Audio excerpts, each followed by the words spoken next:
Welcome to our channel. Today we how to transfer analytics events from GA4 to Amplitude using segment detailed guide step by step clearly. Begin by logging into your Google Analytics 4 account. Navigate to the property for which you want to set up event tracking. Select events from the left-hand menu under the Reports section.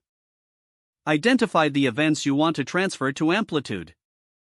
Next, log in to your segment account. Create a new source for your Google Analytics 4 data. In the source settings, choose Google Analytics as the type.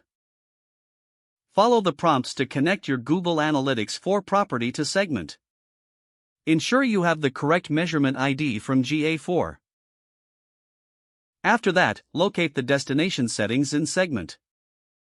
Select Amplitude as a new destination. Follow the prompts to configure your Amplitude integration. Enter the required Amplitude API key. Now, navigate back to your GA4 events. Click on the specific event you want to transfer. Check for any conversion settings that might need adjustment. Adjust any parameters as needed to match Amplitude's event format. Return to the segment source settings.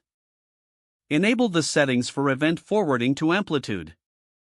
Test the setup by triggering an event in your GA4 account. Monitor your Amplitude dashboard to see if the event is received. Check for any discrepancies in the event data. If issues arise, revisit the integration settings for potential misconfigurations. Once everything looks good, finalize the configuration. Keep an eye on your events in both GA4 and Amplitude for accurate tracking. If the page does not load, refresh the browser or try again in a private or incognito window. Make sure you are using the correct email address, then retype it carefully to avoid small typos. If your password is not accepted, use the reset option and create a new strong password you can remember. Don't forget to like this video and subscribe to our channel for more step-by-step tech guides.